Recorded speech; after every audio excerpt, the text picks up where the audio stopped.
Boa tarde, muito obrigada pela presença de todos. É um grande prazer falar sobre parasitologia. Agradeço a Controlab por essa oportunidade, por essa troca de ideias. E eu vou falar um pouquinho sobre mim. Eu sou do Laboratório Central, do Hospital das Clínicas da Faculdade de Medicina da USP. Eu trabalho lá desde 80, faz muito tempo, tá? Sempre com parasitologia, é uma das minhas paixões. Eu sou uma biomédica com especialização em saúde pública, um mestrado em parasitologia, um doutorado em patologia clínica.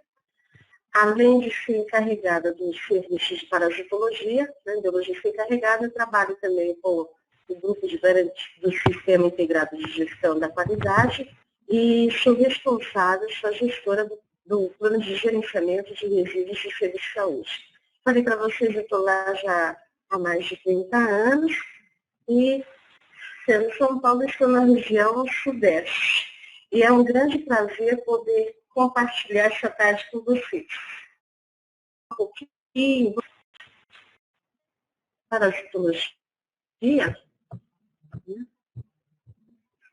que, na verdade, essas parasitoses, elas continuam ainda sendo um problema de saúde pública mundial, né?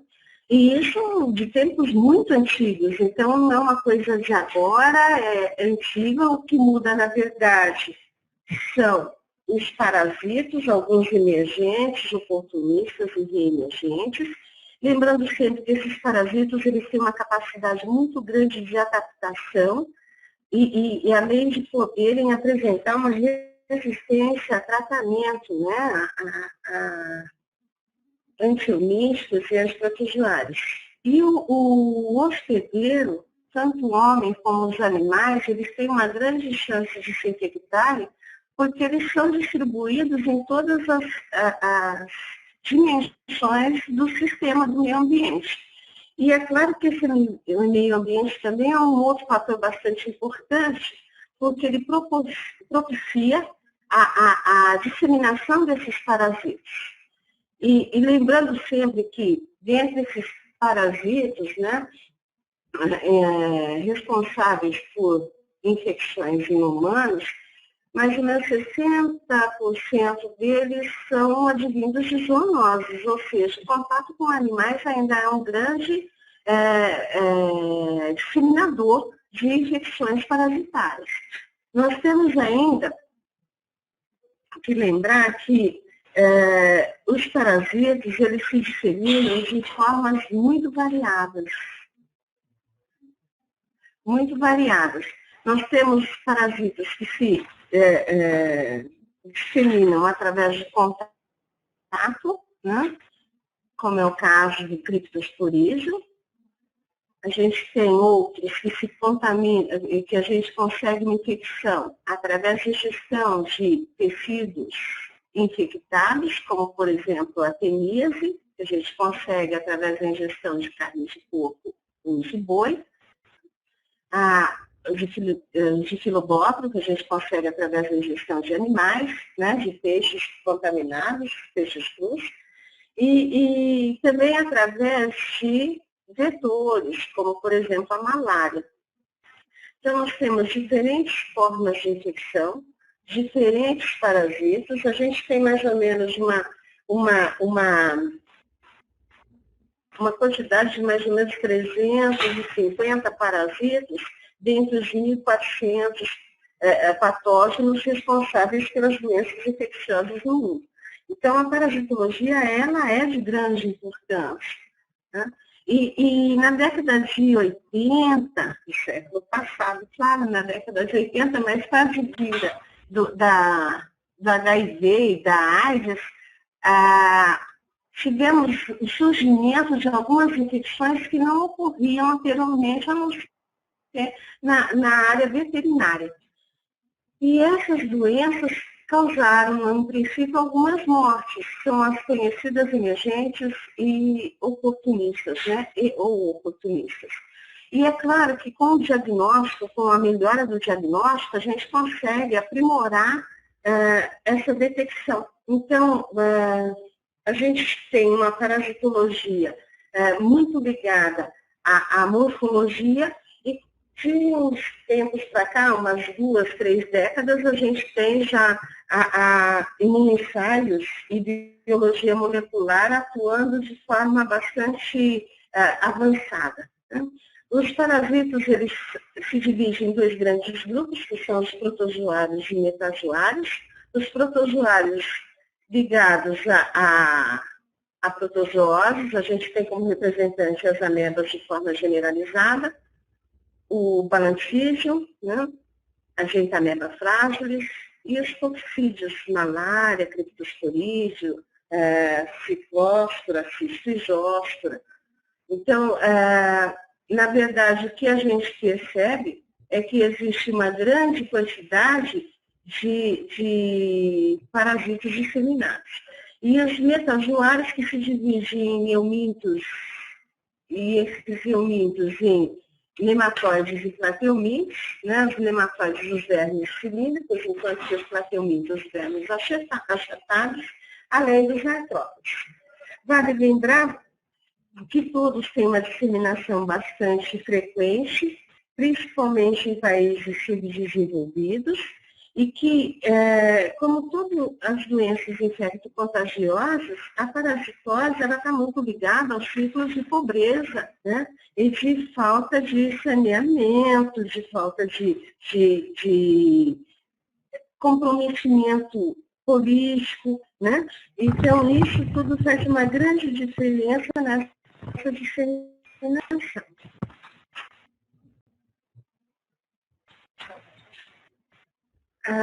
Eu disse para vocês que a gente pode adquirir os parasitas de forma bastante variada e deixo esse quadro aqui para justamente justificar isso.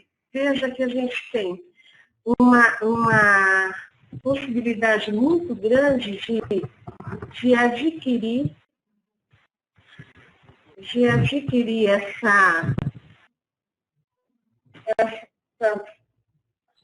verminose através mesmo de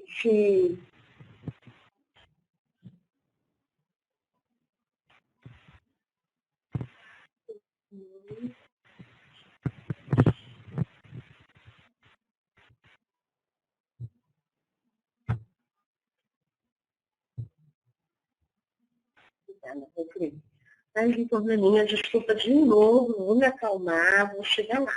A gente tem essa disseminação de verminoses através de diferentes formas, como eu falei. A gente pode ter por água e alimentos contaminados, né? Como é o caso, por exemplo, de giardia, ácaros, né? Tripuris, estolística, em que a gente tem a contaminação de alimentos e, através dessa contaminação, a gente consegue adquirir essa parasitose. A gente tem ainda a disseminação através do meio ambiente com presença de vetores, né? Com presença de vetores, como é o caso da malária, com a Anopheles fazendo essa distribuição, essa infecção. A falta de moradia, o contato com o solo, no caso de ancilostomídeos e espongiloides, e mesmo no contato de água não tratada, né? Vale lembrar que alguns parasitas eles têm uma resistência muito grande a diferentes formas de infectantes. Por exemplo, o criptosporídeo, ele não é, né, resistente, não é sensível ao cloro, ele é bastante resistente. Então, o cloro por si só não é capaz de desativar, né, de desinfectar pelo criptosporídeo. Então, a gente tem algumas formas de parasitas, e isso graças à sua adaptação, e isso é muito bom, a sua diversidade, a gente tem isso com uma grande variabilidade. Vale lembrar que criptosporídeo já foi detectado, inclusive, em águas minerais, né, algumas marcas de águas minerais.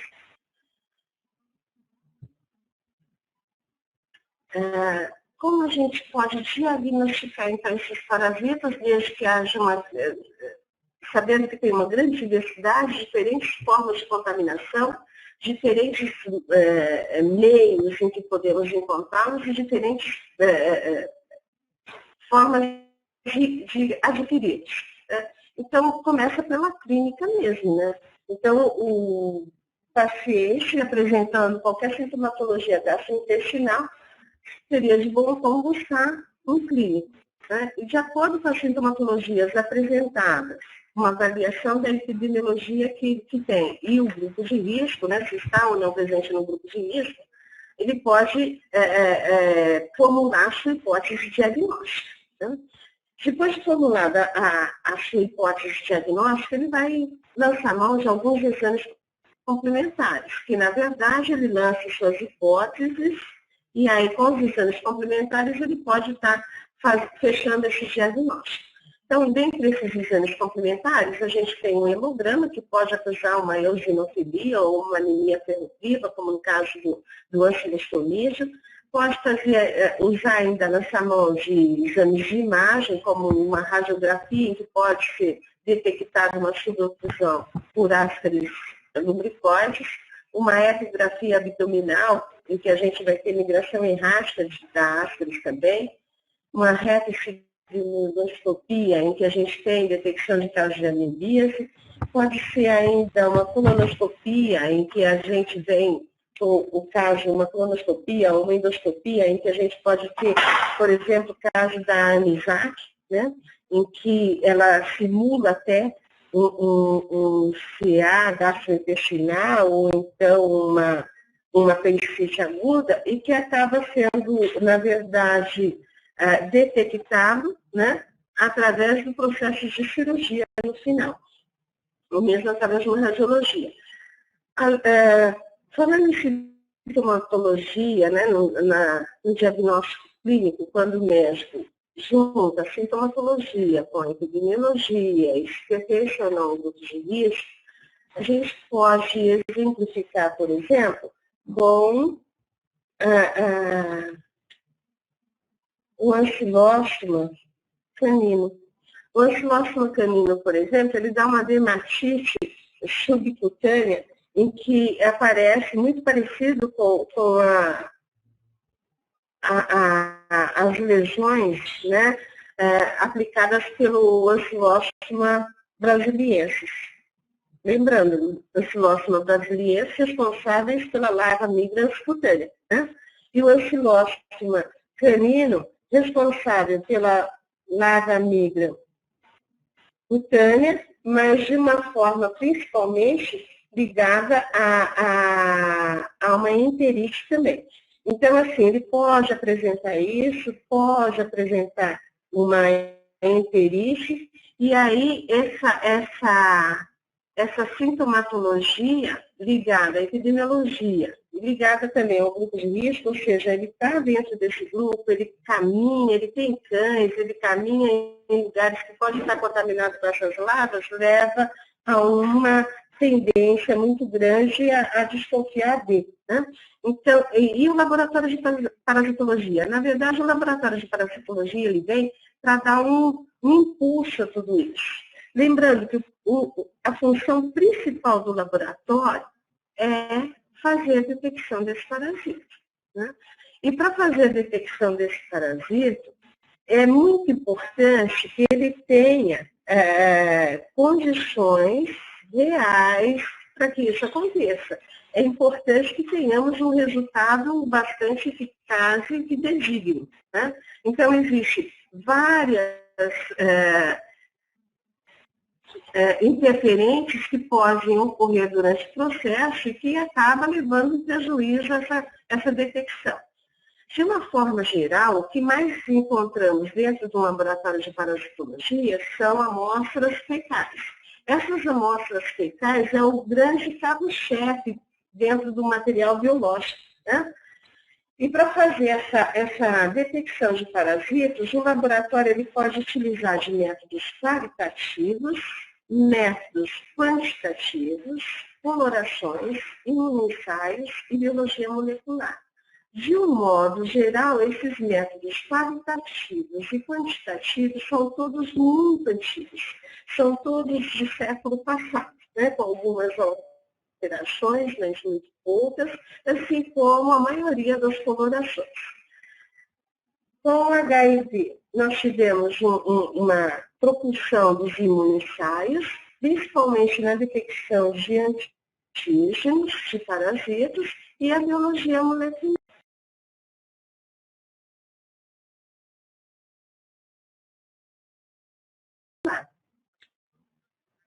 Eu falei para vocês que o nosso carro-chefe dentro de um laboratório de parasitologia é, na verdade, as fezes, a amostra fecal. Mas nada impede de que um laboratório de parasitologia receba, para a detecção de parasito, uma amostra de urina. É claro que essa amostra de urina, nós vamos detectar parasitos ligados ao trato gastrointestinal, trato urinário, geniturinário. Então, temos aí, no caso do xistosoma hematóbio, não endêmico no Brasil, mas que com o processo de globalização, a facilidade que se tem de mudanças, né, de viagens entre diversos países, nada impede de que recebamos uma pessoa infectada pelo xistosoma hematóbio. Então, o que a gente pode fazer com essa urina? Fazer um exame direto, né? Esse exame direto, na verdade, a gente acaba fazendo sempre uma centrifugação, e esse sedimento é que a gente vai examinar. Quando a gente examina esse sedimento, nós vamos ver estruturas morfologicamente idênticas ao xistosoma hematóbio, com estípula final, sem grandes problemas. Outro parasito que a gente pode encontrar com grande frequência na amostra de urina é o tricomonas vaginalis. Né? Esse tricomonas vaginalis a gente pode fazer através de um exame direto, em que a gente vê inclusive a movimentação, ou então através de técnicas de coloração. Lembrando que o tricomonas vaginalis também pode ser encontrado e detectado em secreções uretrovaginalis. Né? Além dessa urina, a gente pode receber secreções. Né? E essas secreções são diversas. A gente tem, por exemplo, amostras respiratórias. Dentre as amostras respiratórias, a gente pode encontrar Ascaris lumbricoides, Ancylostoma, Mecato, né, os ancylostomídeos, pelo seu ciclo, né? Ele tem um ciclo pulmonar e isso faz com que a gente possa detectar larvas, né, ali presentes.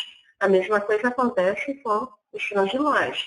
Podemos encontrar ainda o Echinococos, Paragônimos, né, que são outros que também têm um processo, pode inclusive, Paragônimos pode inclusive se localizar no pulmão, como é o caso também do Gnatóstoma, né, que é um outro que pode também estar ali no pulmão. Pneumociste giroversa, embora haja controvérsias, né, entre parasita ou não parasita, não impede, mas a gente também encontra com grande frequência em amostras respiratórias, principalmente do trato inferior, amostras do trato inferior, e o microsporídeo, né, que pode estar disseminado em diferentes localizações do corpo. Eu estou colocando aqui a amostra respiratória, mas nós vamos verificar que ele pode apresentar em diferentes amostras, com exceção do biomima todo, né, no homem em diferentes sistemas. A gente tem ainda a possibilidade do aspirado renal, em que a gente pode encontrar a giacha, né, a fascíola, o dicropânia. A gente tem uma diversidade muito grande de parasitas que podem ser encontrados.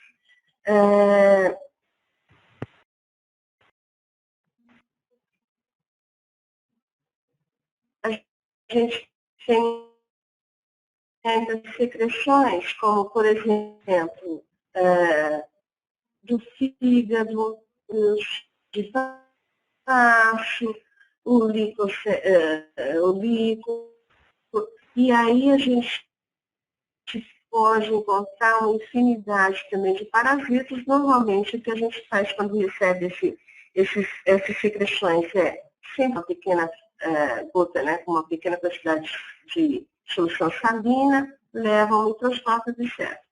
Se ele for uma secreção, um líquido bastante límpido, o que a gente faz é uma concentração através de um processo de centrifugação. Esse sedimento a gente vai fazer um exame direto e examinar também. Então, é claro que aí a gente tem que estar preparado e ter o discernimento de que a gama de parasitas é bastante grande, né? E a gente tem que tomar cuidado na hora dessas verificações. A gente tem ainda outra amostra, o sangue. Então, o sangue geralmente a gente utiliza para fazer a detecção de hemoparasitas. Quem são esses hemoparasitas? Microciliares, tripanosomas, toxígeno como Babesia e como plasmódio. Lembrando que esses plasmódios, a gente tem até hoje não, até pouco tempo, a gente tinha 4 gêneros responsáveis pela malária humana. Hoje a gente tem 5 espécies responsáveis pela malária humana. Lembrando que o novo plasmódio, então a gente tem plasmódio malária,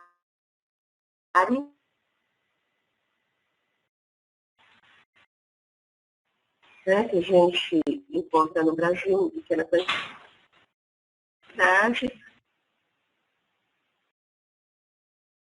viva, que os mais encontrados, não tem aqui, mas vindas de áreas endêmicas, e tem agora ainda o plasmódio não leve. O plasmódio não leve, ele é um plasmódio que foi detectado e relatado na Malásia, né?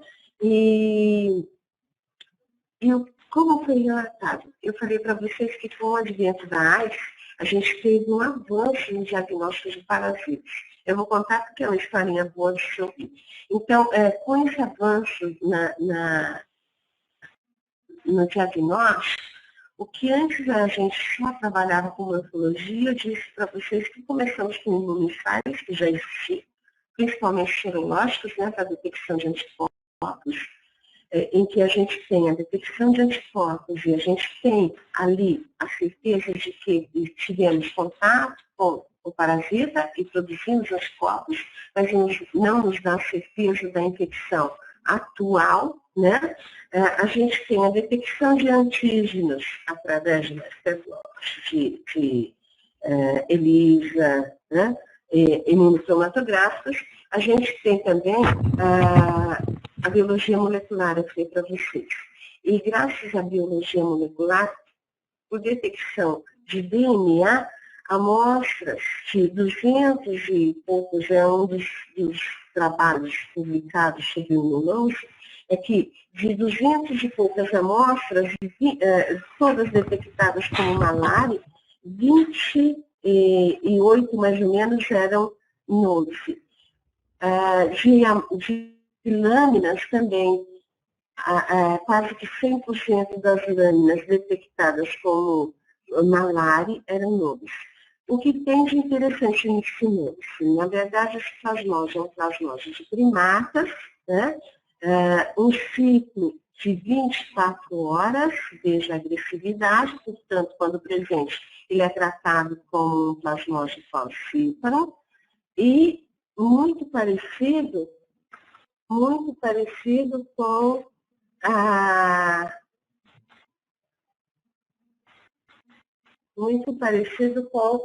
plasmódio, muito parecido com o plasmódio malária em morfologia. Então, assim, a gente não erra quando coloca malária, porque morfologicamente são idênticos. Então, veja a importância desse avanço diagnóstico, por isso que eu estou falando dele, na confirmação, né, na ajuda como uma referência mesmo de de diagnóstico, né? Então, amostras anteriormente consideradas como plasmose malária foram consideradas nullas.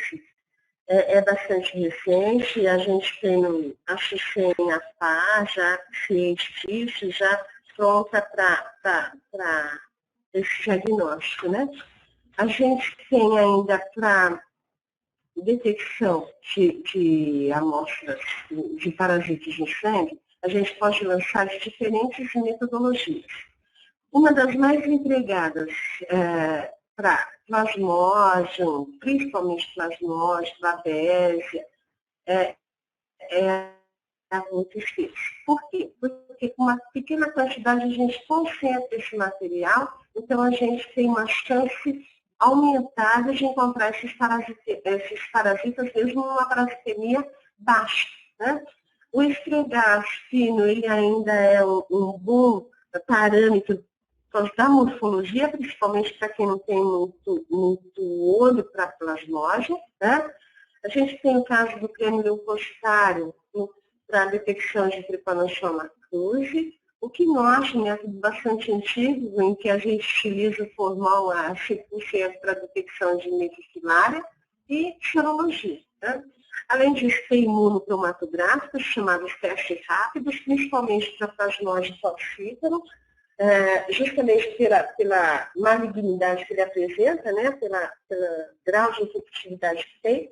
E assim, esses métodos rápidos são muito interessantes, mas muito bem assim, induzidos a serem feitos em populações que não tenham um diagnóstico bom para gota espessa ou para esfregar chufleiro. Principalmente no Amazônia Legal, região da Amazônia Legal, populações ribeirinhas, morfológicas.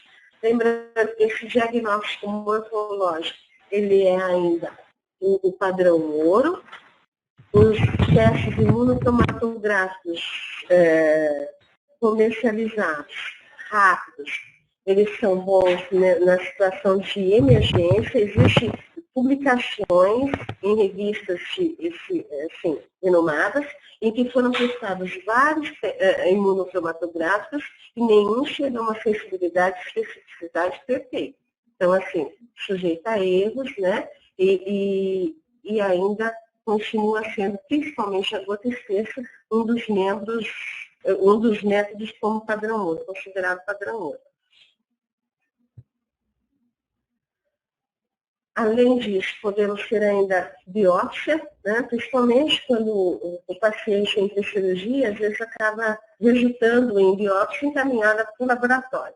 É interessante porque essas biópsias geralmente são endereçadas para a anatomia patológica, mas é importante conhecer o ciclo biológico de cada parasita. Eu coloquei aqui porque assim, a importância de conhecer o ciclo biológico e saber o habitat dele, né?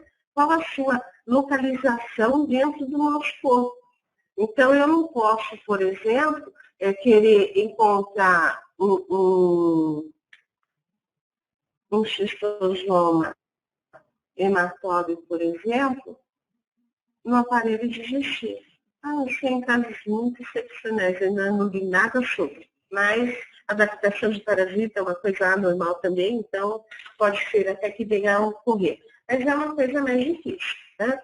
E do mesmo jeito que a gente tem biópsias de ganglionares, de baixo, de fígado, de cérebro, da sistema nervoso central, de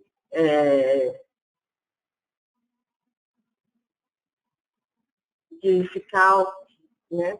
E muscular, a gente tem ainda a retal. A retal, na verdade, é ali perto, na porção do reto, perto da válvula de Russell. A gente acaba tendo uma biópsia em que a gente encontra o xistosoma monzónico. A importância dessa biópsia retal é principalmente quando há toda uma clínica, uma epidemiologia levando, acreditando a ser uma infecção por Schistosoma manchoni e o parasitológico acaba não registrando em nada. Né? Então, assim, é feito essa biópsia justamente para verificar se ele está presente ou não. Uma das recomendações é que sejam feitos pelo menos 6 parasitológicos anteriormente, né? 1 a cada mês, e após isso, então, sim, aplicar a biópsia retal. Outra bastante utilizada dentro da parasitologia, em laboratórios de parasitologia ainda, é a ganglionar ou de baixo para leishmania. As de fígado, né? A gente acaba tendo para leishmania, plasmose, estolística. Então, assim, é importante demais esse conhecimento do ciclo biológico dos parasitas. Não podemos esquecê-los. Né? E aqui, esse quadro embaixo, a gente mostra, na verdade, os parasitas gastrointestinais que a gente pode encontrar também. E agora chegou o nosso carro-chefe, né? O nosso material biológico-chefe dentro do exame de parasitologia clínica. A gente tem as fezes, e para isso a gente pode lançar mão de diferentes metodologias. Lembrando, nenhuma é perfeita, nenhuma tem positividade, nenhuma tem a sensibilidade ou especificidade muito alta. Na verdade, os exames parasitológicos, eles são mais específicos do que sensíveis, né? Essas técnicas são mais específicas do que sensíveis. E é interessante que elas diferem entre si justamente pelas vantagens, desvantagens e princípios. Então, nós temos o exame direto, que é aquele em que a gente tem uma porção de fezes emulsionada com uma solução salina e levada ao microscópio. Qual a importância desse exame direto? O exame direto, na verdade, ele é para detectarmos formas trofozoítas de protozoários e vivas. Formas trofozoítas a gente encontra normalmente em amostras diarreicas e a literatura deixa muito claro que elas permanecem vivas, né, se movimentando por um prazo de 30 minutos. Ou seja, a amostra tem que chegar nesse tempo hábil para que a gente possa detectar os movimentos. A gente sabe que tem casos em que isso dura muito mais tempo, né? Elas conseguem permanecer por mais tempo se movimentando, mas essa é a ideia do exame direto. Então, é a detecção de formas trofozoítas de protozoários. Além disso, a gente tem técnicas de concentração. As técnicas de concentração podem ser por sedimentação ou por flutuação. A sedimentação pode ser simples, como utilizando a força da gravidade, né? Tá em cima, vai descer. Então, assim, para que serve? Ó, pensando em força de gravidade que está mais pesado, normalmente desce. Então, essas técnicas de concentração com sedimentação simples, ela é muito utilizada para ovos pesados de parasitas. Né? Bom, ovos pesados de parasitas, então, quais são eles? Ovos de Schistosoma manchoni, ovos inférteis de Ascaris lumbricoides. Claro que a gente tem outros, e aí vai mudando essa gama, né, de peso, de densidade. Nós temos ovos de tricúrios, ovos de tênia. Dentre os leves estão as Clostomesia, né, immunoleves, mais leves, né? E os cistos são mais leves ainda. Então, assim, em princípio, o método de Lutz, que foi, né, lançado em 1919, criado, assim como o Hoffmann Pons e Janner, em 1934, ele deu uma adaptação a esse luxo, né, fez uma pequena adaptação. Então, esses métodos, eles são métodos utilizados, né, que têm como princípio a densidade dos ovos reunidos. Então, o princípio dele, na verdade, é fazer com que a gravidade atue nessa solução, a gente dilui isso em água, né? E com a força da gravidade, esses ovos vão se sedimentar. Agora, é interessante que eu coloquei aqui para vocês também o berma e o rugai, né? Na verdade, o berma e o rugai também é um método de sedimentação simples, ou seja, a gente não precisa de nenhum equipamento, a não ser a força da gravidade. E o que difere do método de Lutz ou de Hoffmann é que, neste caso, a gente utiliza a água a 42 graus. Por que água a 42 graus?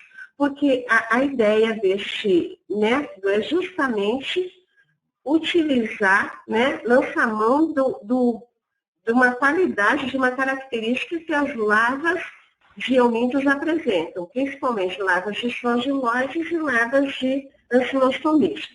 Eles apresentam termohidrotropismo positivo, ou seja, elas gostam, né, caminham para água quente. Se a gente sabe que caminha para água quente, quando a gente coloca uma água a 42 graus, ela vai, a tendência dessas lavas é descer, sedimentar, e em direção a essa água quente.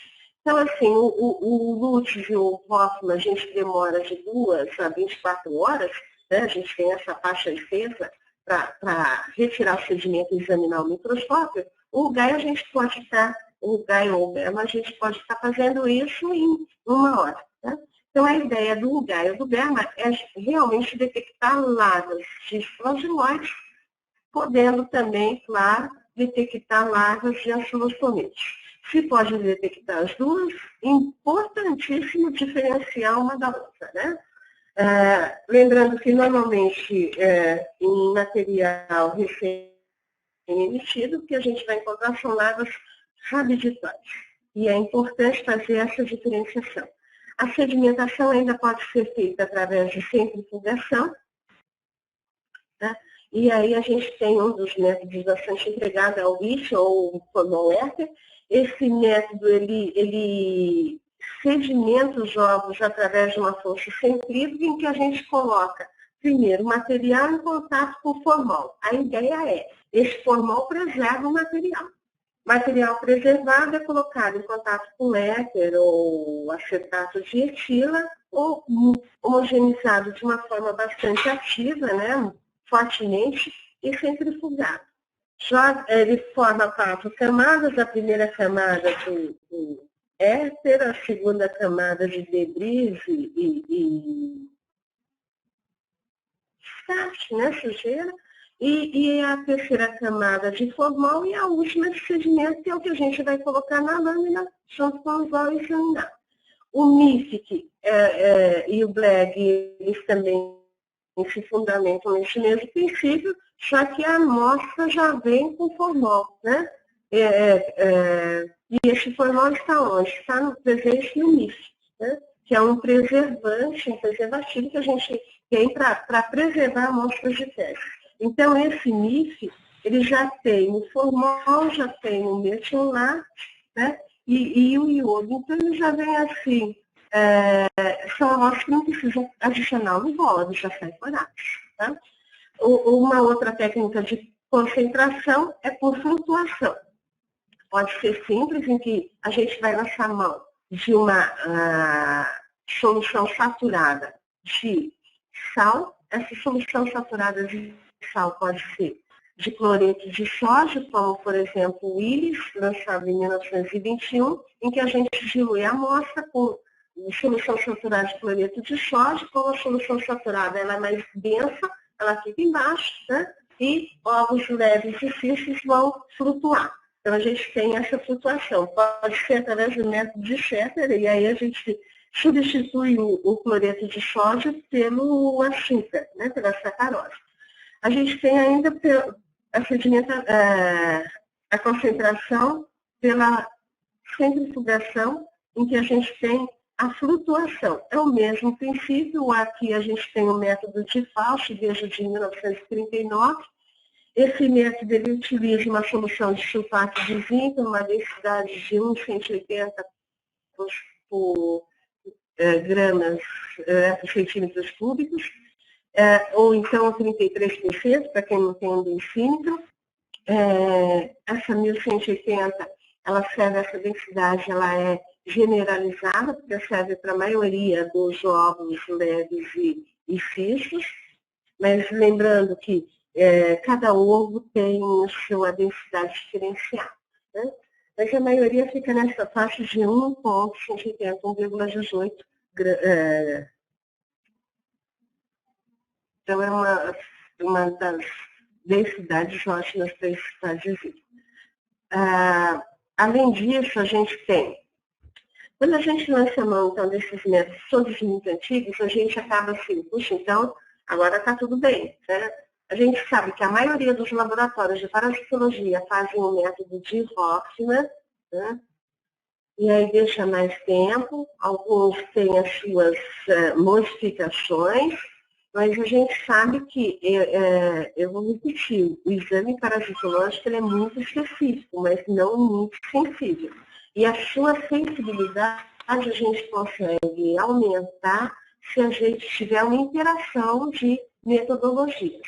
Então, quanto mais métodos fizermos, melhor. E assim mesmo a gente não vai alcançar uma sensibilidade de 100% nunca, né? E eu explico daqui a pouco por quê. Além disso, a gente tem algumas técnicas consideradas especiais. Por exemplo, o caso da tamização. A tamização, na verdade, consiste em recebermos amostras de fezes de 24 horas, colocar sob uma fonte de água e, a partir daí, a gente ir peneirando, né? Então, a gente coloca uma peneira embaixo de uma torneira, vai despejando esse material, peneirando, o que vai sobrar para a gente são resíduos maiores. A ideia é justamente buscar proglotes de telha, né? A finalidade da tamização. Não é qualquer laboratório que faz, ela está em desuso pelo material, pelo desconforto que causa, né? Pela quantidade de amostra que chega. O método de grão, de fita gomada, para pesquisa de enteróbios, pela biologia, de novo, pela biologia do parasita. As fêmeas grávidas de enteróbios vermiculares, elas não obpõem no intestino, né? Elas são encaminhadas para o reto e acabam saindo para o meio externo, né? E os ovos ali, elas podem se arrebentar pelo esfíncter anal, e esses ovos acabam aderindo, né, ficando aderidos à região perianal. Então, a ideia desse método é, com uma fita adesiva, retirarmos material, né, da região perianal, colocar sobre uma lâmina e examinar. Lá a gente vai encontrar, então, aderido ovos de enteróbios ou mesmo até ovos de fêmea, pode ser encontrado. Já tivemos casos de ovos de áscaris, e aí é claro que é muito variado. O que importa, o mesmo foco maior deles são os ovos de enteróbios vermiculares. Podemos encontrar em métodos, em técnicas de coloração? Podemos, mas acidentalmente. Então, para ovos de enteróbios, o aplicável é o método de grão. Além disso, a gente tem o método de arada. O método de arada é um método de cultura para espongiloides. Lembrando que a gente tem também o método de AGA para espongiloides, também está sendo bastante utilizado. O método de CAT-CAT, classificação de eumintos, e aí a gente pode, inclusive, quantificar as amostras, quantificar os ovos da parasitose. E a gente tem ainda a coloração permanente. Nessa coloração permanente, a gente pode lançar mão de várias, depende muito do que a gente vai buscar, do tipo de protozoário que vamos buscar.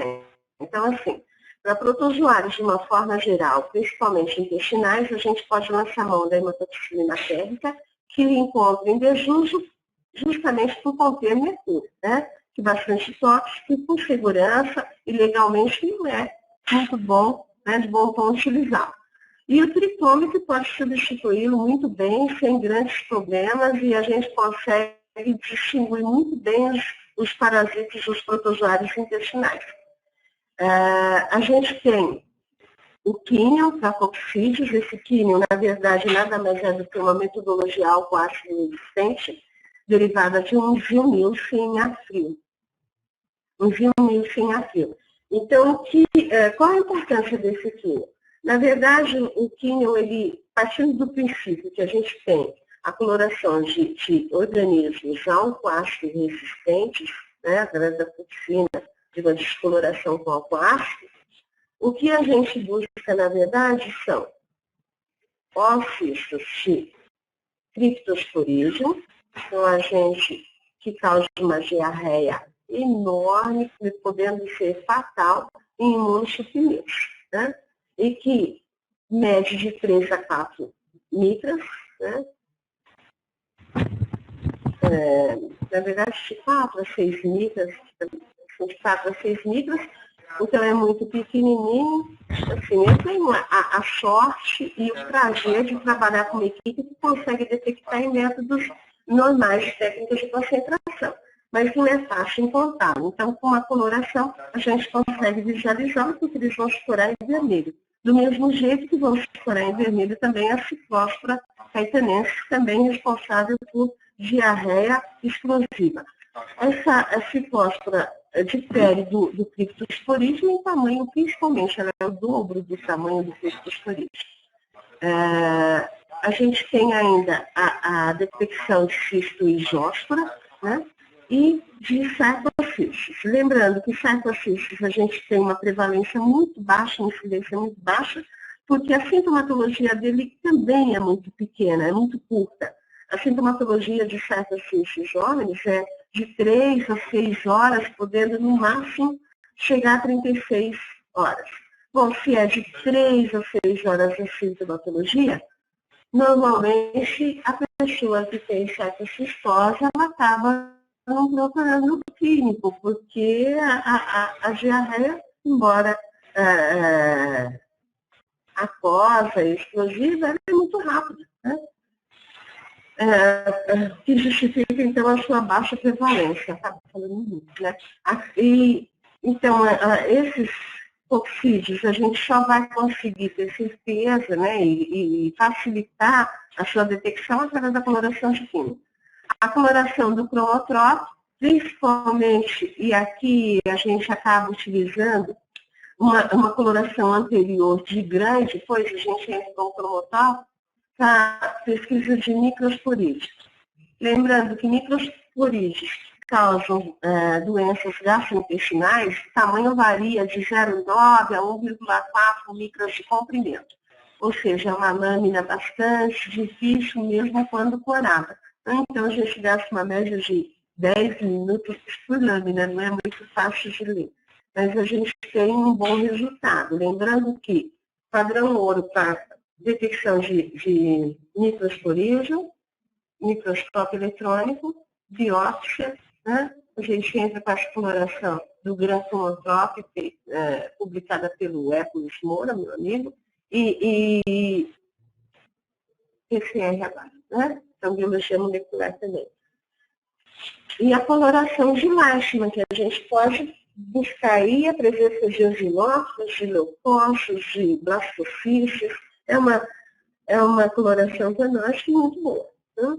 Então, desse modo, o laboratório, na verdade, ele acaba lançando mão de uma quantidade, de uma diversidade muito grande de metodologia e que faz com que a gente consiga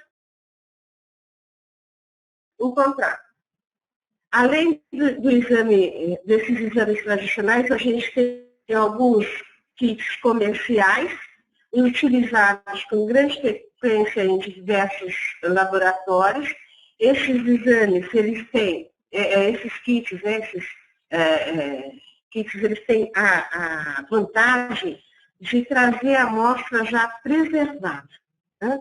E a partir daí é feito, então, o teste. A gente tem o caso do Simplic, do Coproteste, do Parateste, né? Do CoproKit, do TF-Teste. Então, são várias metodologias que tem no mercado que podem ser utilizadas.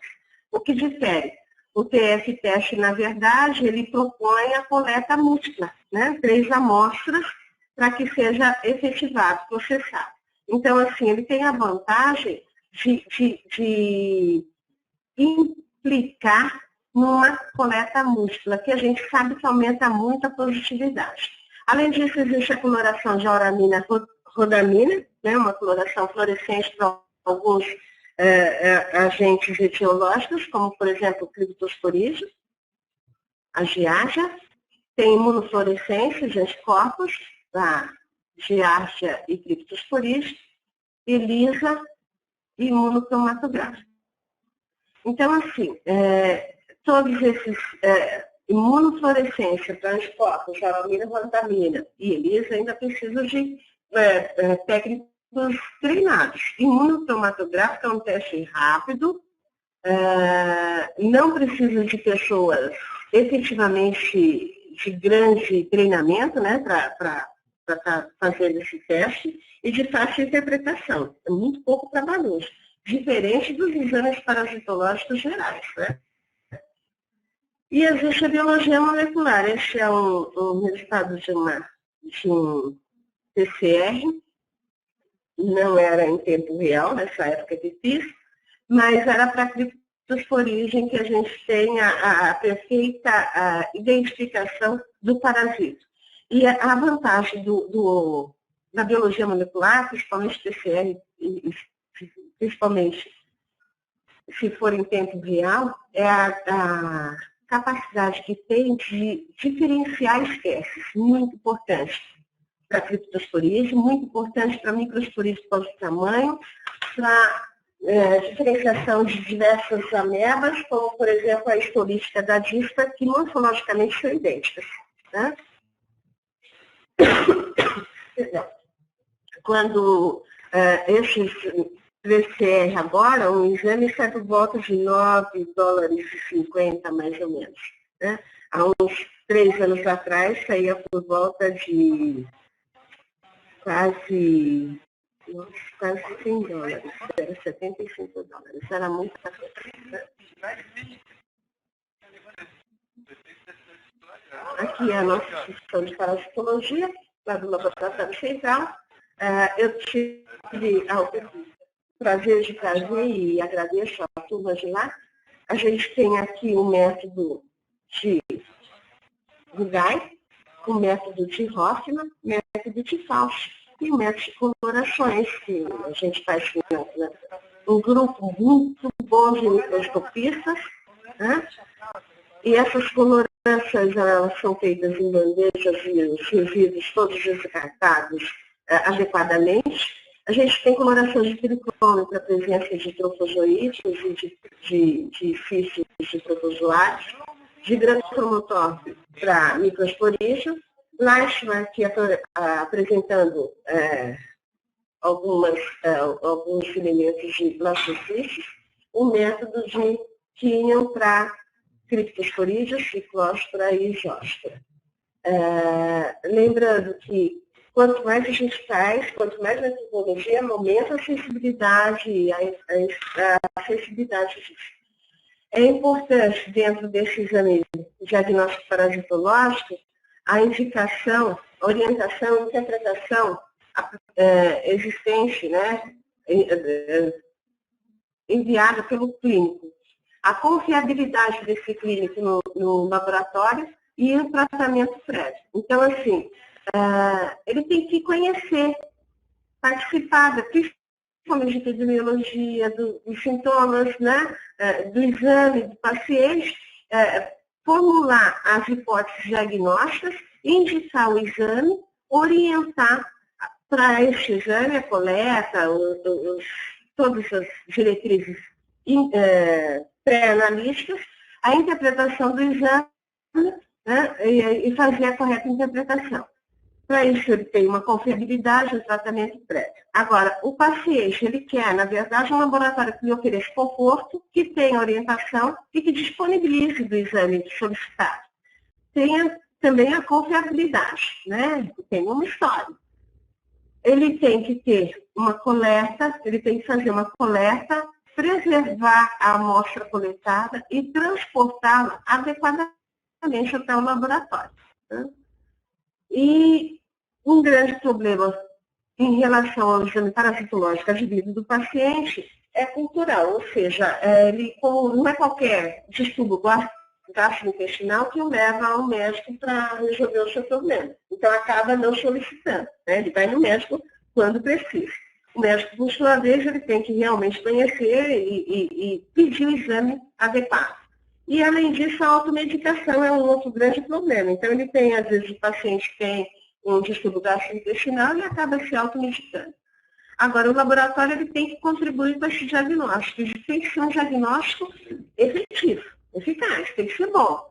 Porque esse diagnóstico o clínico vai utilizar para dar o tratamento adequado ou mesmo para descartar algumas sintomatologias, né? Algumas hipóteses diagnósticas. Então, ele tem que ser bom, tem que ser bem feito. Laboratório de parasitologia não é mais laboratório de fundo de laboratório. Não é feito por qualquer pessoa, é feito por gente muito bem treinada. Né? Lembrando que o laboratório ele auxilia o clínico em 70% das decisões clínicas. Tudo isso feito. Né? Mas ele tem que ser bom. E ele deve produzir esses resultados em tempo hábil. Veja, os exames parasitológicos são todos muito antigos, quando se fala em detecção morfológica. Ele tem um exame extremamente artesanal, com uma grande dificuldade, né? É muito trabalhoso, na verdade, a técnica é muito trabalhosa. Os colaboradores eles têm que estar muito bem treinados, porque eles têm que fazer a distinção entre diferentes formas existentes. E isso tudo num tempo adequado, tanto para o paciente como para o clínico. Então, existem alguns erros que são evitáveis. Né? A gente tem que ter pessoa adequada, lugar adequado, infraestrutura adequada, aplicar a metodologia certa para o parasito suspeito, né? Ter reagentes validados. Eu não posso ter um único fornecedor, nem para reagente, nem para equipamento. Né? Eu tenho que ter isso tudo muito bem fechado, muito bem englobado. Esses equipamentos eles têm que ter manutenção e calibração adequada. Eu costumo dizer que desde parasitologia, a única coisa que a gente não pode perder são pessoas. Né? A gente consegue fazer um exame parasitológico, pode não ser muito sensível, mas exame parasitológico com uma especificidade boa, tendo um microscópio, água de torneira, fezes e um bom funcionário. Né? Então, o funcionário, na verdade, é um dos pontos mais importantes. E os inevitáveis, que são aqueles que a gente não consegue prever, né? Faz parte da amostra biológica. Embora seja uma amostra que a gente consiga de forma não invasiva, ela não é uma amostra muito fácil, não, porque a pessoa ela tem um sentimento de, nossa, eu estou carregando. Sangue todos são iguais, né? A pessoa senta, vem um coletor e tira a amostra. Fezes não, ele colhe a amostra no domicílio e vai levar para o laboratório. Esse transporte até o laboratório, às vezes, é um desconforto para o paciente. Por isso, acaba sendo uma amostra não tão fácil, né, de coletar. E dentro dessa amostra, a gente, quando existem os protozoários e eumintes, a gente tem que pensar que tanto esses protozoários como eumintes são seres vivos. E eles podem estar fora de um período de fecundidade, ou seja, não está infestando, não está ovipondo. Ele pode também ter uma infecção somente por sexo masculino. E aí não vai ter a oviposição, porque não vai ter o cruzamento. Né? Pode ser uma infecção muito antiga e que a gente já não tem a oviposição tão ativa. Ela pode estar fora, né? Do período patente, está no pré-patente, pode ter uma carga parasitária muito leve e pode também acontecer irregularidade na eliminação e postura dos ovos. Veja que aqui neste quadro eu coloco alguns parasitas que apresentam diferentes formas de eliminar os seus cistos e os seus ovos. E isso interfere, né, de uma forma drástica no exame parasitológico e a gente não tem como prever. Então, o ideal para que a gente supere isso para que isso seja superado, seria uma coleta de 3 amostras, pelo menos, num período máximo de 7 dias, com alternação com coletas em dias alternados. No caso de anemíase, essas coletas poderiam ser feitas em número de 6, num período máximo de 14 dias. As amostras elas devem ser enviadas imediatamente ao laboratório. Caso não seja possível, elas devem ser preservadas. Existem alguns preservantes no mercado e o laboratório ele também pode produzir e distribuir esses conservantes. Quando eu falei para vocês da Entamoeba histolística com 6 amostras, eu estou colocando esse quadro que está no livro da Laine, em que a gente tem aqui o número de exames, o número de amostras de exame na abscissa. Na ordenada a gente tem a porcentagem de parasitas detectados, né, no caso de histolística. Quando a gente faz uma amostra com um único exame, quando a gente faz 2 amostras usando 2 tipos de exame, e quando a gente faz uma amostra usando 3 tipos de exame. Então, veja que quanto mais metodologias a gente associa e quanto mais amostras a gente recebe desse paciente, maior é a sensibilidade. Então, a gente aumenta a nossa prevalência. Plebani e Carraro, eles fizeram 2 trabalhos em 96 e 2006, com amostras diferentes, no laboratório clínico, não é laboratório de parasitologia, é laboratório clínico generalizado. E o que se percebeu nesses 2 é que a maioria dos erros dos analistas se encontram na fase pré-analítica, ou seja, a fase que antecede o processo em si. Essa fase pré-analítica, na verdade, quando eles destrincharam isso, né, foram verificar, quase que 50% se devia à qualidade da amostra. Bom, se a gente tem a maioria dos erros acontecendo na fase pré-analítica, por uma qualidade inadequada da amostra, alguma coisa não está bem. Cabe, então, ao laboratório corrigir isso. Como ele vai corrigir? Ele vai corrigir fazendo com que essa amostra ela seja realmente adequada para o exame solicitado. Então, primeiro, qual a solicitação do teste, né? A partir dessa solicitação, o que o médico está querendo, o paciente está querendo, o nosso cliente está precisando. A partir dessa necessidade do cliente, eu vou montar especificações, vou montar diretrizes. Então, eu tenho o preparo do paciente. Esse paciente precisa de preparo? Ele tem que ter alguma coisa que faça diferença? Bom, para um parasitológico, não. Mas, no caso, por exemplo, de uma pesquisa de enteróbios vermiculares, que eu vou fazer o método da fita adesiva, eu preciso que esse paciente, lembrando biologia, enteróbios vermiculares, a pele ela tem uma predileção pelo período noturno, né, pelo calor. Então, assim, ele tem que vir de manhã cedo para o laboratório, né? A coleta tem que ser feita logo na primeira hora da manhã, e o paciente não pode fazer higienização, não pode tomar banho, não pode tomar banho, não pode usar pomada, não pode usar talco. Isso é um preparo do paciente. Como é feita a coleta dessa amostra, né? Ele vai coletar em frascos, como o laboratório vai receber. São frascos universais com tampa de rosca, são frascos fechados, com conservantes ou sem conservantes, são todos coletados nesses kits comerciais que tem? Não sei. Então, o laboratório, ele prevê essas diretrizes. Como é feito o transporte? O laboratório, quanto tempo ele aceita isso? Então, assim, a gente já viu também, eu já falei que para trofozoítos o tempo máximo é de 30 minutos. Então, assim, não consigo levar em 30 minutos. Se eu não consigo, eu tenho que ter um meio de preservação, né? Um meio de preservação para isso. Então, é importante, nesses 30 minutos, não consigo chegar, então eu vou, essa amostra já colocar no método de preservação. Eu vou fazer com essa amostra, o meso-coloração, se eu vou fazer meso-coloração, eu tenho que ver que tipo de conservante eu vou colocar, né? E como vai ser o armazenamento dessa amostra? Bom, eu sei que também em tese esfumada, eu posso demorar até 24 horas.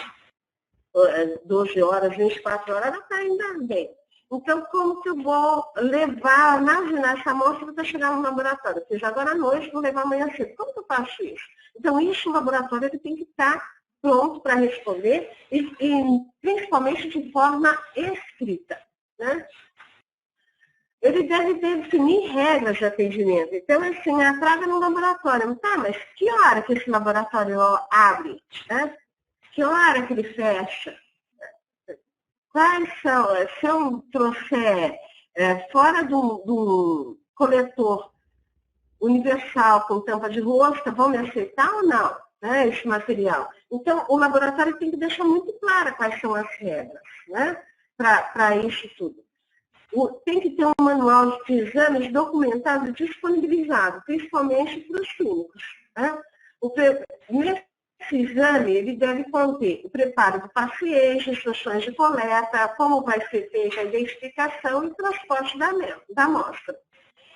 Além disso, o laboratório ele tem que manter registros relevantes de todos os materiais recebidos. E tem que ter bem estabelecidos os critérios de aceitação e rejeição dessa amostra.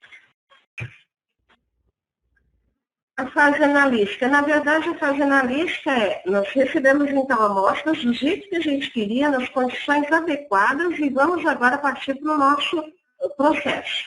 Então, para isso, a gente tem que ter, eu falei para vocês, insumos. Os insumos e equipamentos, ele tem que ter validação, tem que ser bom. Né? Eu não posso, porque é parasitologia, eu não posso usar qualquer coisa, eu não posso não. A água que a gente utiliza, a gente acaba usando água reagente, não água de torneira. Então, assim, a gente prima pela qualidade dos insumos e de equipamentos utilizados. Todos os microscópios, por exemplo, eles têm um micrômetro para ajudar na qualificação, na padronização desses parasitos, né, dos cistos e ótios. Então, eu disse para vocês, a experiência do técnico é fundamental, as condições que a gente fornece para que esse teste seja utilizado, tudo isso tem que ser padronizado, e a gente padroniza como? Escrevendo. Né? Então, a gente tem que escrever, deixar isso assim, de forma acessível, por escrito, para não ter confusão. Eu estou em laboratório há muito tempo. Antigamente, a gente tinha alguns, quando eu entrei, né, em laboratório, vou contar essa historinha muito rapidinho, estou com o tempo quase estourado, mas eu vou contar, porque quando eu entrei, a gente tinha os mais antigos, funcionários mais antigos, faziam as técnicas e ensinavam a gente, conversando, mostrando.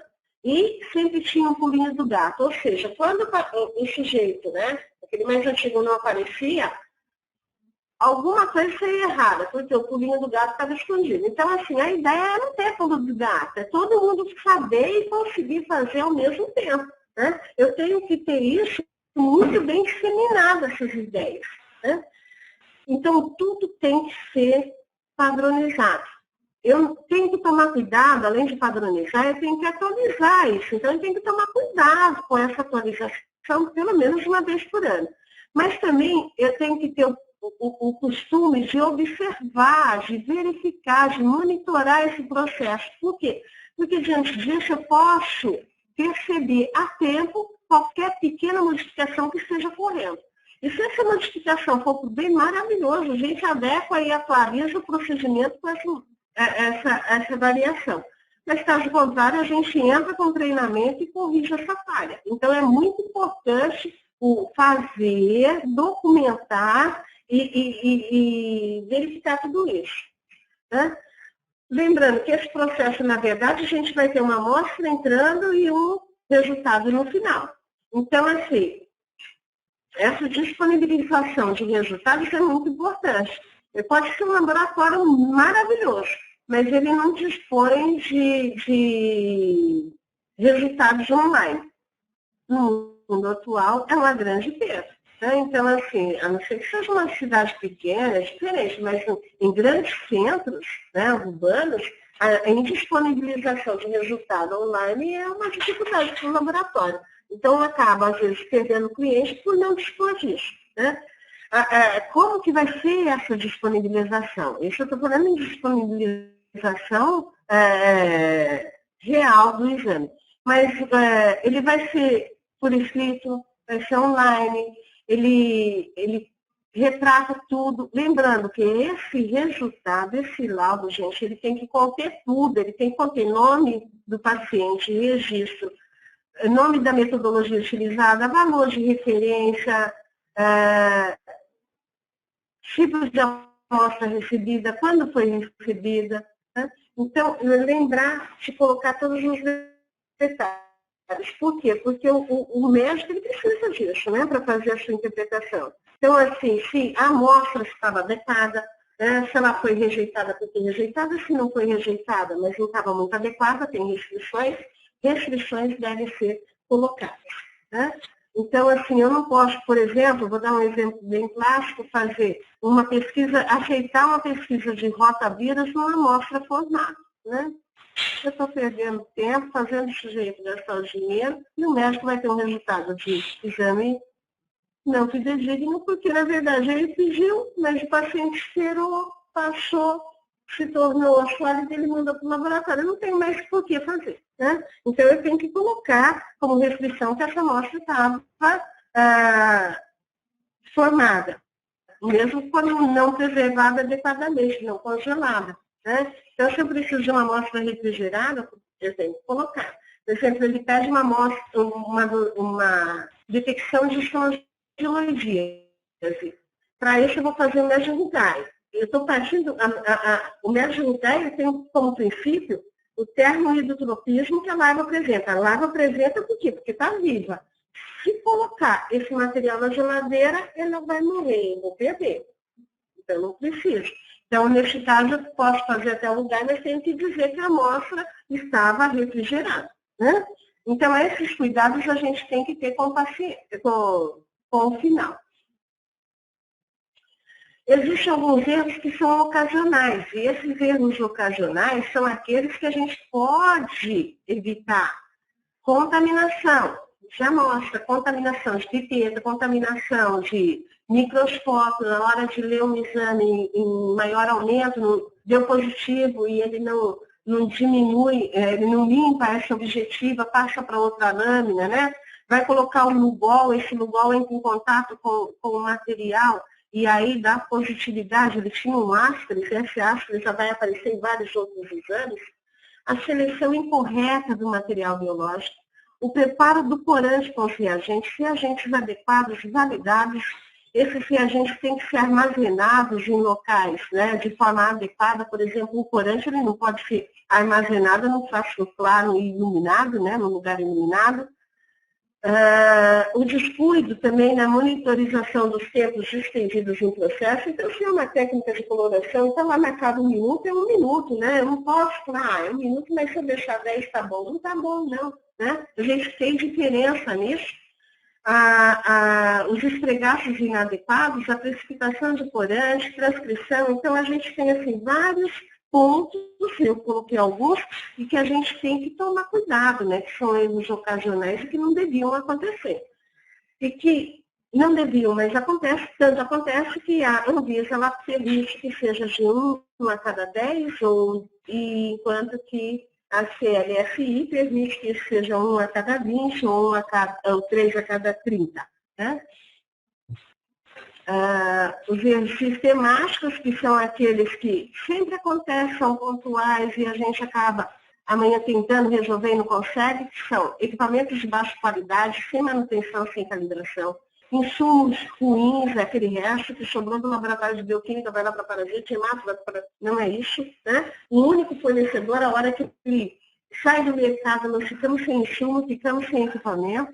A interpretação do microscopista, que é assim, é treinamento exaustivo, para que não confunda o ovo de astra-gifete com amido. Chamar um grão de amido de um ovo de astra-gifete, não pode, né?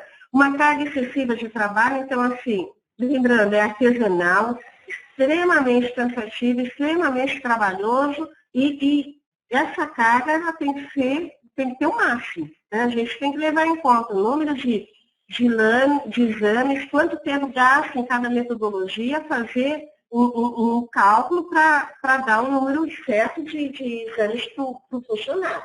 Ele vai numa carga excessiva, ele vai se desvirtuar. Ele também, para não perder o emprego, ou para ficar bem com o chefe, mesmo tendo uma carga excessiva, fazer 6 horas, 300 lâminas, ele vai errar de alguma forma, né? Ele vai tentar. Então, a leitura parcial da lâmina. Lembrando que o parasita, ele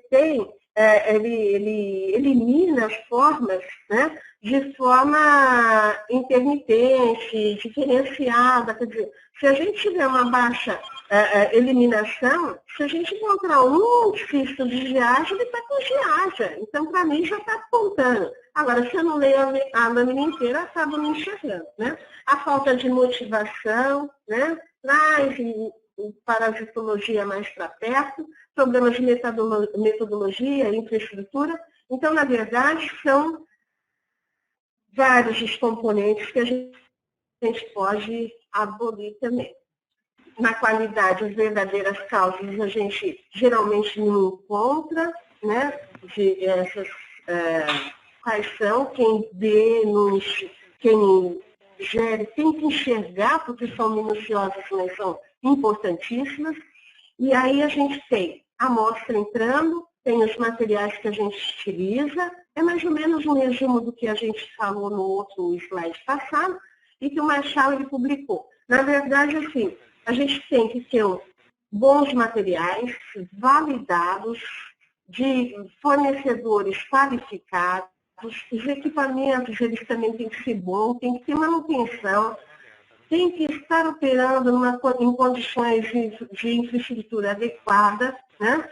E lembrando, a maioria são importados, manuais em inglês. Se não estão todos funcionários que lêem inglês, por favor, traduzam-os, né? Os processos eles têm que ser padronizados, por isso o foco por escrito, de grande acessibilidade e falta de padrões documentados. Então tem que ter padronização mesmo, isso tem que ser documentado. Mudou, qualquer alteração tem que ser relatado, feedback tem que existir entre gestores e funcionários. E pessoas, lembrando da carga excessiva, que é um erro enorme, né? A desmotivação é outro, a não qualificação de quem está trabalhando nisso, né? Então, cada pessoa, é aquele ditado de cada macaco no seu galho é muito importante ainda, né? A gente tem que existir isso ainda. E assim, o cuidado, né? O cuidado dia a dia, a motivação dia a dia mesmo. Estes daqui são os verdadeiros custos da qualidade, né? Na verdade, a qualidade, quem vai implantar acha que assim vai perder demais, mas no final, o custo-benefício compensa. Então, você ganha frente à concorrência,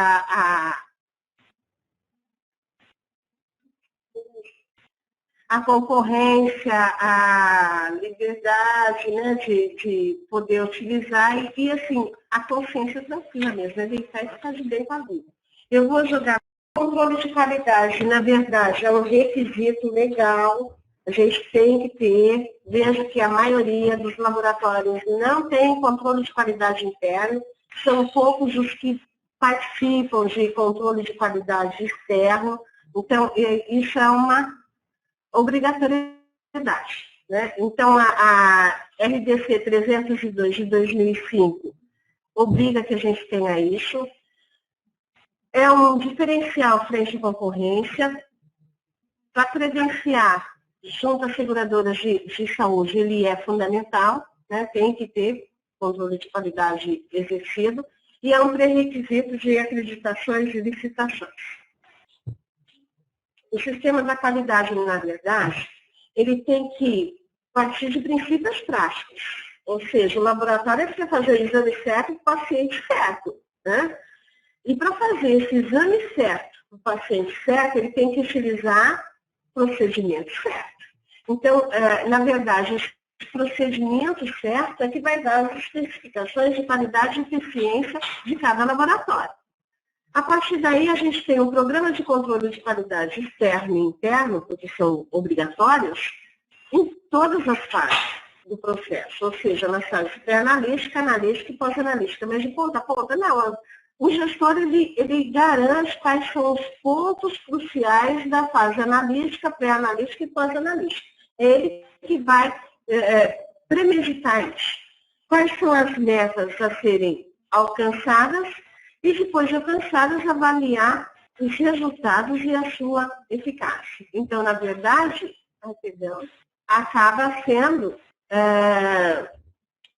um conjunto de ações muito bem planejadas, que devem envolver todo mundo. Então, assim, começa, na verdade, controle de qualidade, sistema de gestão de qualidade começa sempre de cima para baixo, né? Implementar o programa que mais adapta ao laboratório, lembrando que funcionário, principalmente numa área artesanal como a parasitologia, o treinamento é primordial e monitorar qualquer ação, qualquer movimento, qualquer atitude fora de controle, ela tem que ser analisada e estabelecida, né? Ela tem que ser adequada. O controle de qualidade, na verdade, ele vai servir para quê? Para retratar o desempenho, finalizar os erros, a deterioração e indicar a necessidade de melhoria. Então, o controle de qualidade, na verdade, não é pegar no pé, né? O controle de qualidade, na verdade, é mostrar o quão bem a gente faz, que não é de direito da gente, né? Então, o controle de qualidade ele evidencia um resultado exato, interpretado e liberado corretamente, obtido em amostra representativa, em tempo adequado e num preço justo. Ele contempla o quê? Lista de analistas, todos os exames têm que ter controle de qualidade. O gestor ele vai estabelecer qual a forma de controle e a frequência dele, quais são os limites e critérios de aceitabilidade dos resultados de controle e vai avaliar e registrar esses controles. O controle de qualidade ele pode ser externo ou interno. O controle de qualidade externo, ele normalmente é comercializado. Então, aqui no Brasil, a gente tem a Sociedade Brasileira de Patologia Clínica e a Sociedade Brasileira de Análises Clínicas que fazem, que colocam isso. Então, a gente tem a Controlar, né, disponibilizando isso, assim como a SBAC. Né? Então, são as duas que fornecem, e aí a gente tem esses exames de proficiência, que eu percebi aqui no começo que a maioria tem, e já faz mais que 2 anos. Né? Além disso, os que não são disponibilizados, a gente tem que buscar um controle interlaboratorial. Esse controle interlaboratorial pode ser feito uma vez por ano só, mas tem que ser feito. Então, a gente busca como? A gente busca, por exemplo, eu vou dar um exemplo clássico lá na nossa parasitologia. A gente faz uma pesquisa de pneumocystis e que não temos. Então, essa pesquisa de pneumocystis, a gente faz um controle interlaboratorial com outro que faz também essa pesquisa, né? Também credenciado e tal, tudo bonitinho. Além disso, tem as entidades internacionais que podem dispor disso também. E o controle interno. Na verdade, o controle interno, ele gira em torno de 2 grandes marcas, operacional e preventivo. O operacional é aquele que a gente faz no dia a dia, né? Então, são as boas práticas de laboratório. A gente trabalha com isso. Isso já faz parte do controle, é fazer bem feito o que a gente faz. E o preventivo é a introdução de alguns controles em pontos estratégicos do processo para que a gente possa ter maior facilidade para monitorar isso tudo. Então, assim, ele é integralmente realizado pelo laboratório, deve ser muito bem definido qual é a meta, onde que vai ser colocado, que processos vão ser colocados, né? Como vão ser, e tem que ter uma pessoa responsável por isso. Então, tem que ter responsabilidade, tem que ter alguém, e isso deve fazer parte do sistema de qualidade. Ele vai monitorar todo o processo analítico e, com isso, ele vai aceitar ou não o resultado no final do processo. Ele pode aceitar ou pode rejeitar, né? E se isso acontece, a gente tem, assim, uma maior segurança, né? Esse controle de qualidade ele pode ser feito por amostras conservadas, lâminas fixadas, pode ser feita por alíquota de amostra que recebemos, né? Ele pode ser feita por ensaios de proficiência, por amostras, controles de ensaios de proficiência, pode ser feita por casos clínicos, pode ser feita por revisão de lâmina curada. Então, existem várias formas, a gente tem isso no capítulo do livro da Controlab, a gente tem isso muito bem fundamentado, né? Então, vocês, qualquer dúvida também, eu estou à inteira disposição. O importante é que o controle de qualidade ele seja colocado e sempre que for rejeitado, a ação corretiva tem que ser feita. Então, assim, como a gente faz essa ação corretiva? Procura o erro, busca a razão desse erro, né, a causa raiz desse erro, aplica a ação corretiva, retesta esse controle e se os resultados todos forem adequados, a gente continua. Né? Continua com o teste de arte. Se ele for inadequado, a gente vai investigar outras fontes de erro. Né? Além disso,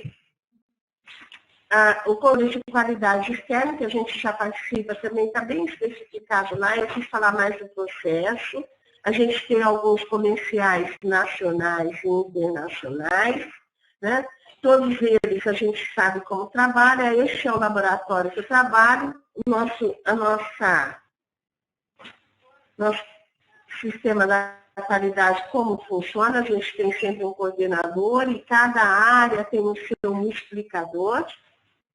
A quantidade de exames que a gente faz, os analíticos todos que a gente tem, qual é a média de exames, os reagentes utilizados em cada analito e o tipo de exame, tipo de controle aplicado em cada um. O controle de qualidade interno, eu coloquei muito, eu e Vera colocamos muito bem no nosso capítulo de livro, mas é importante que seja aplicado, pelo menos a quantidade de aplicação varia muito de laboratório para laboratório. Né? Aqui é um modelo da nossa planilha, controle duplo cego, a nossa planilha para duplo cego. O controle de qualidade interna, na verdade, ele é feito para todas os nossos analitos. No caso do nosso parasitológico, exame parasitológico, que é composto do método de luz, do método de Fauci, de lugar e de colorações específicas, o nosso controle ele é feito diariamente, uma média de no máximo 5% das lâminas são relidas, então tem uma segunda leitura. Se houver divergência, a gente entra em acordo, como por exemplo nesse número 86, que está destacado para vocês, em que eu tenho o microscopista da rotina soltando como resultado a entameba Hatchimani, enquanto que o controle de qualidade ele coloca aquilo como endolima. E no 27, no último, a gente tem a rotina negativa e o controle positivo. Neste caso, a lâmina é preservada e vista em microscópio de duas cabeças, então a gente, se não tiver, a gente coloca para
a padronização de atividades, então eu consigo, com a falta de um funcionário, suprir com outro. A não conformidade geralmente é comum a outros laboratórios, a gente não tem uma não conformidade pontual, geralmente são não conformidades bem críticas, né? Quando acontece, é disseminada. Vários laboratórios apresentam o mesmo tipo de não conformidade. Por exemplo, a aquisição de laboratórios de microscópio pode ser uma não conformidade se for de por exemplo, um importador que de repente para de trabalhar, né? Ele some do mercado. E aí não é só do laboratório de parasitologia, mas vai ser também de anatomia patológica, vai ser também da imato, vai ser também do líquor. Então veja que geralmente são muito parecidas. E a necessidade da tomada de ações preventivas e corretivas.